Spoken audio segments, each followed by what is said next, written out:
राधे राधे दोस्तों, कैसे आप सब। दोस्तों, हमारे YouTube चैनल पर आपका स्वागत है। हमारे इस चैनल को सब्सक्राइब कीजिएगा और हमारी इस वीडियो को लाइक, शेयर और कमेंट ज़रूर कीजिएगा। दोस्तों, जैसा कि आप सभी लोग जानते होंगे कि अभी शारदीय नवरात्रि चल रहे हैं और दोस्तों नवरात्रि के 9 दिनों जो है देवी दुर्गा की उपासना करने से भक्तों की हर मनोकामनाएं पूर्ण होती हैं और माता रानी की कृपा से जो है व्यक्ति की जीवन में सुख समृद्धि और धन दौलत की कभी कोई कमी नहीं रहती है। दोस्तों, नवरात्रि की शुरुआत जहां कलश स्थापना के साथ होती है तो वहीं इसका अंत कन्या पूजन के साथ होता है। कन्या पूजन अष्टमी या नवमी तिथि के दिन किया जाता है। कहते हैं कि माता रानी को कन्या के रूप में आशीर्वाद प्रदान करती है, इसीलिए नवरात्रि में 9 कन्याओं को जो है पूजा जाता है। ये 9 कन्याएं माँ दुर्गा के 9 रूपों के प्रतीक को दर्शाती है। घर कन्याओं को आदर सत्कार के साथ बुलाया जाता है और सामर्थ्य के अनुसार उनकी सेवा और उन्हें दान के रूप में कुछ न कुछ उपहार किया जाता है। नवरात्रि में कन्याओं को इन 6 चीज़ों का जो है उपहार रूपी देने से दोस्तों माता रानी आपके घर पर हमेशा के लिए स्थायी रूप से निवास करती है। तो दोस्तों आइए जानते हैं कि नवरात्रि के इन दिनों में जो आपको माता रानी को कौन सी चीज़ है दान में देनी चाहिए ताकि माता रानी आपके घर पर जो है हमेशा के लिए स्थायी रूप से निवास कर सके। तो सबसे पहली जो चीज़ में से दो हिस्सों है जो है वह है लाल वस्त्र। तो नवरात्रि में होने वाली पूजा में माँ को लाल वस्त्र चढ़ाया जाता है क्योंकि ये रंग मैया रानी का अति प्रिय होता है। इसलिए कन्या पूजन में उपहार के रूप में कन्याओं को लाल रंग के वस्त्र जरूर भेंट करें। लाल रंग का ये वस्त्र चुन्नी या रुमाल आदि के रूप में भी हो सकता है। लाल रंग वृद्धि का प्रतीक माना जाता है और उसके दान से आपकी कुंडली में मंगल ग्रह भी मजबूत होता रहता है। अगली चीज जो है दोस्तों है वह है मौसमी फल। तो कन्या भोज में कन्याओं को फल देना जरूरी माना जाता है। मान्यताओं के अनुसार कहा जाता है कि कन्या पूजन में कन्याओं को फल देने से कहीं गुना फलों की प्राप्ति होती है और माता रानी भक्तों की सारी मनोकामनाएं पूर्ण करते हैं। ऐसा माना जाता है कि केले का फल भगवान विष्णु जी को प्रिय होता है, तो श्रीफल लक्ष्मी जी का प्रिय फल माना जाता है। तो इन दोनों में जो है दोनों का दान करने से घर में सुख समृद्धि का आगमन होता रहता है। अगली चीज़ है दोस्तों मिठाई। तो कन्या भोज को करने के लिए आपको कम से कम एक मिठाई भी शामिल जरूर करनी चाहिए। अगर किसी वजह से आप मिठाई शामिल न कर सके तो आप घर में साफ़ सुथरे ढंग से बनाया हुआ सूजी या फिर आटे का हलवा भी माता रानी को भोग लगाकर कन्याओं को खिला सकते हैं। ऐसा करने से आपके गुरु ग्रह की मजबूती बढ़ती है और माँ भगवती भी आपसे प्रसन्न होती हैं। अगला जो सामान है दोस्तों वो है श्रृंगार। तो नवरात्रि में कन्या भोज कराने के बाद भेंट में कन्याओं को श्रृंगार की सामग्री भी उपहार में दे सकते हैं। ये श्रृंगार सामग्री पहले माता रानी को अर्पित करनी चाहिए और उसके बाद छोटी कन्याओं को बांट देनी चाहिए। मान्यता है कि कन्याओं द्वारा ग्रहण की गई श्रृंगार की सामग्री सीधे माता द्वारा स्वीकार कर ली जाती है। और अगली चीज़ जो है दोस्तों वह है चावल। तो कन्या भोज के बाद कन्याओं को विदा करते समय कन्याओं को उपहार के साथ थोड़ा सा चावल और जीरा भी देना चाहिए। इससे आपके घर में संपन्नता बढ़ती है। परंपराओं के अनुसार कन्याओं को जब विदा किया जाता है तो विदाई में उनको कोचा भी दिया जाता है और इस कोचे में चावल और गुड़ का दान दिया जाता है, जिससे दोस्तों आपके ऊपर माता रानी का आशीर्वाद हमेशा के लिए बना रहता है।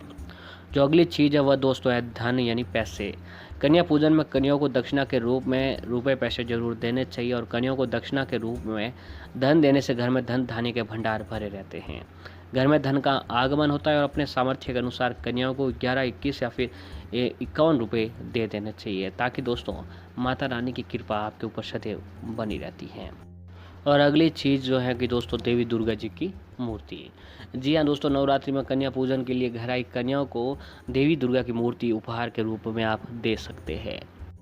माँ दुर्गा की मूर्ति कन्याओं के लिए एक अच्छा आशीर्वाद भी होती है और कन्याएं देवी माँ की मूर्ति को अपने घर पर मंदिर में रख सकती है और पूजा कर सकती है। ऐसे करने से माता रानी की कृपा बनी रहती है। दोस्तों अगला जो है भारतीय संस्कृति में पूजा के समय दीपों का होना विशेष महत्वपूर्ण माना जाता है। कहा जाता है कि पूजा के दौरान दिए जलाने से घर से अंधेरा और नकारात्मकता दूर होती है और हमारे पाप नष्ट हो जाते हैं। इसलिए नवरात्रि पर हाथ से सजे सुंदर दियों का एक सेट नवरात्रि के लिए जो है शानदार उपहार बनाकर आप बच्चों को जरूर देना चाहिए। ऐसा करने से भी माता रानी आपके ऊपर प्रसन्न होती है। और अगली चीज़ जो है वह दोस्तों है रंग बिरंगी चूड़ियाँ। आप चाहे तो कन्याओं को डिज़ाइनर रंग बिरंगी चूड़ियाँ भी उपहार दे सकते हैं। सभी जानते हैं कि बच्चियों को सजने संवरने की चीज़ें कितनी अच्छी लगती हैं, तो उपहार में अपने लिए क्यूट सी चूड़ियाँ कन्याओं को लिए ज़रूर बांटें।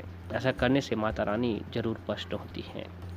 नवरात्रि पर घर आई कन्याओं को लाल आप उपहार में लाल चुनरी भी दे सकती हैं, और लाल रंग माँ का बेहद प्रिय होता है, इसलिए ये रंग बहुत ही शुभ माना जाता है। तो दोस्तों, आप घर आई बच्चियों को लाल चुनरी भी देकर जो उन्हें विदा कर सकते हैं, जिससे दोस्तों माता रानी की कृपा से आपके सुहाग जो है हमेशा अमर बना रहता है।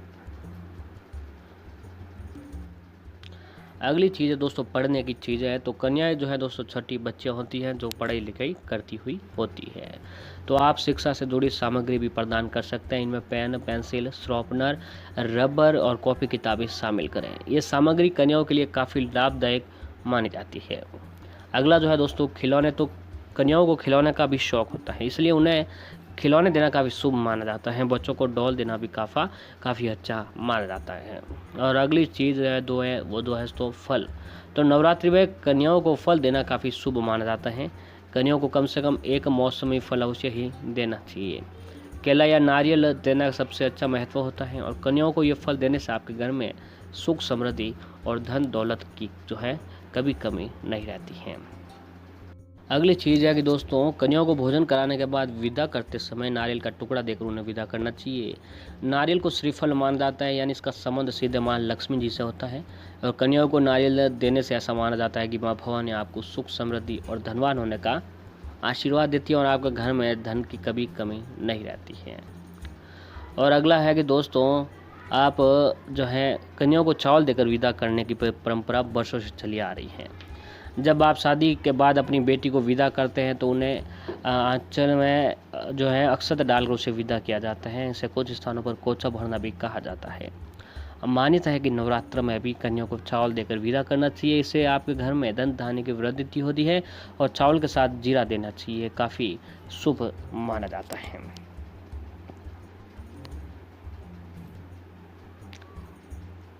और दोस्तों उपहार में कन्याओं को लाल चुनरी या फिर लाल वस्त्र उपहार जरूर देना चाहिए। लाल रंग को शुद्धता का प्रतीक माना जाता है, और इसका रंग का संबंध वृद्धि से माना गया है। इसका दान करने से जो लोग संतान सुख प्राप्ति नहीं कर पा रहे हैं उनके घर में खुशियाँ आती हैं, संतान की प्राप्ति होती है, और घर में जो है मंगल ही मंगल सब काम होते रहते हैं। तो दोस्तों पूर्ण विश्वास और श्रद्धा के साथ अगर आप आज के दिन ये उपाय करते हैं, यानी नवरात्रि के किसी भी दिन जो है दोस्तों अगर आप इन चीज़ों को छोटी कन्याओं को दे देते हैं तो दोस्तों माता रानी की कृपा आपके ऊपर ज़रूर बनती है। बस पूर्ण विश्वास और श्रद्धा के साथ किया गया दोस्तों आज के नवरात्रि के दिनों में ये उपहार देने से माता रानी आपके घर पर ज़रूर पधारती है, और माता रानी की कृपा से आपके जीवन में तरक्की ज़रूर देखने को मिलती है।